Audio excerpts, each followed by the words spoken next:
Welcome back, everyone. I'm Lynn Doyle, and I, for one, love my job, but I'm apparently one of the fortunate people out there because some statistics are indicating that the majority of American workers are dissatisfied with their jobs and go so far to call themselves disgruntled. Are you one of them?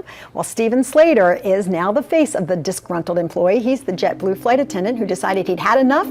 He quit after a profanity-laced tirade and gained national notoriety for his actions. At least he didn't do anything heinous like so many others have. Workplace shootings have become commonplace in this country when employees literally take out the boss, fellow employees, and sometimes themselves. Our guests are experts in dealing with these kinds of situations, and we've made, somewhat light of the fact that, Stephen Slater, the JetBlue guy, said, okay, take this job, shove it, I'm not doing this anymore. But this is a very serious problem in this country because every day we hear about a disgruntled worker who snaps. Absolutely, Lynn. I mean, I think it's something that it's something both employers and employees need to work on. It's a relationship. Don't forget, employment is an employment relationship. It's something you work at on both ends, and employees need to learn how to manage their manager just as much as the managers need to learn how to manage their employees. And it works both ways. And I think that's something that hopefully a lot of people can take from this, is that.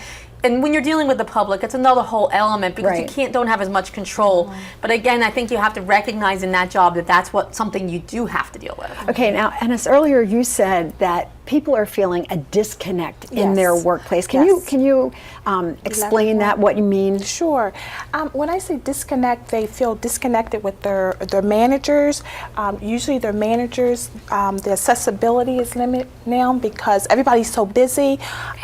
The interpersonal has fallen as far as really getting to know your employees, getting to know what they like, what they don't like, what's going on in their personal lives, because they bring that to work as well. Right, you both have mentioned that people they're bringing all this their stresses from home onto the workplace environment. Right, so if you have ongoing communication with your employees, you have an open door policy. Remember we used to have the open door policy where you could make an appointment with your manager or walk in or something of that nature, then maybe you can kind of pinpoint there's some things going on. Nowadays people are just emailing each other and probably I think texting. That's part of the problem though, because you don't get to know somebody as well as much as, you can get a lot of information through texting and emailing, but it's that phone, it's that voice, it's that person, and when you get to know somebody, you say, you know what, that person's having a bad day, I'm going to let them go today. Or I think that they may need some help in something else. And you get to know when it's a bad day versus a problem. And that's part of what a lot of employment relationships are missing, is that contact, that understanding. And then it ends up with a disgruntled employee and a manager who can't manage an employee. And that's a key point too, in terms of managing these relationships.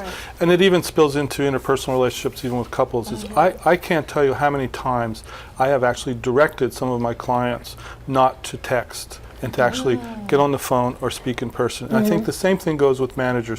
When we have this depersonalized, it decouples the relationship, and then we start seeing the people who we're working with as other. Then they become the enemy, then they become the problem, then they don't have a face. And once those relationships break down, anything can happen, and that's the key. You start to read into those texts or read into those emails, and maybe you're putting an emphasis on something that the sender didn't necessarily intend. Well, the other thing I think that happens with that is that when you see something and you're upset, what might be off the tip of your tongue is not necessarily what you should say. But it's so easy to shoot that off in an email and hit send, and you know what? It doesn't come back. No, so, there ought to be a 5-second rule. Oh wait, well that's it. I think there should be a 5-second rule. Don't respond so quickly. Just think about it for a second. And you're onto something there, because neuroscientists tell us now it's a 6-second rule. That when we're activated, our limbic system, it takes about 6 seconds for us to calm down. If we do actually, I think our grandmothers are right. If we actually count to 10, even count to 6, we really will calm down. So lots of times we just move too quickly. If we just slow down for even 5-10 seconds,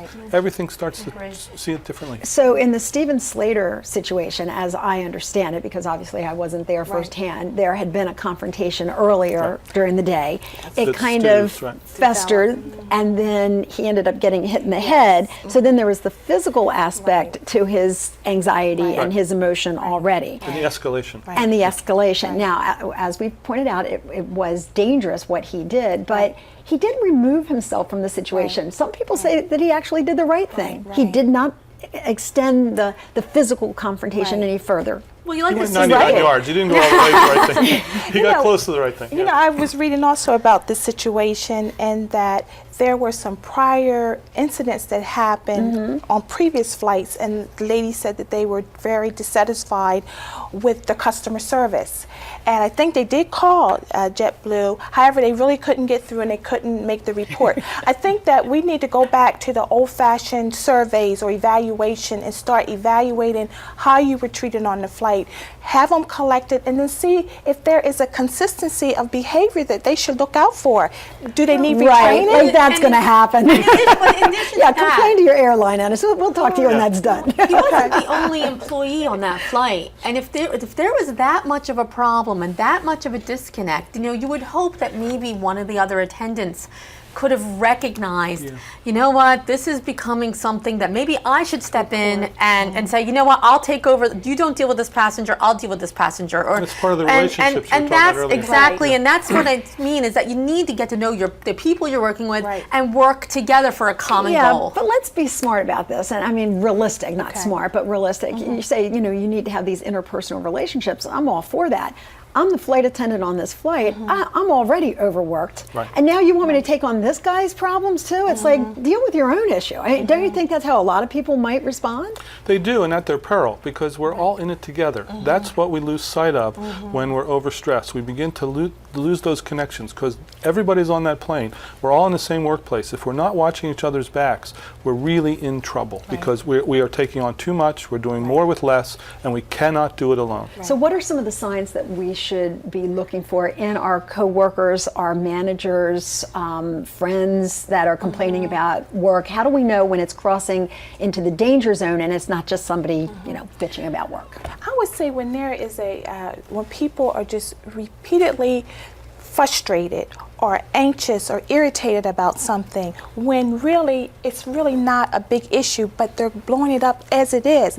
So when there is a consistency of that, we need to take notice of that, and especially if it's out of character for them. Okay, on that note, taking a poll, everybody in the studio feel happy, healthy? Good, got a bunch of We're thumbs doing up. this great Anybody here. feeling frustrated? Just be sure to let me know. Okay, we're going to take a quick break, but when we come back, we're going to say what you can do if you know someone on the job who you think could be ready to explode, and also give you some tips on how to deal with your own frustrations if you find yourself disgruntled on the job. All of that and your comments right after.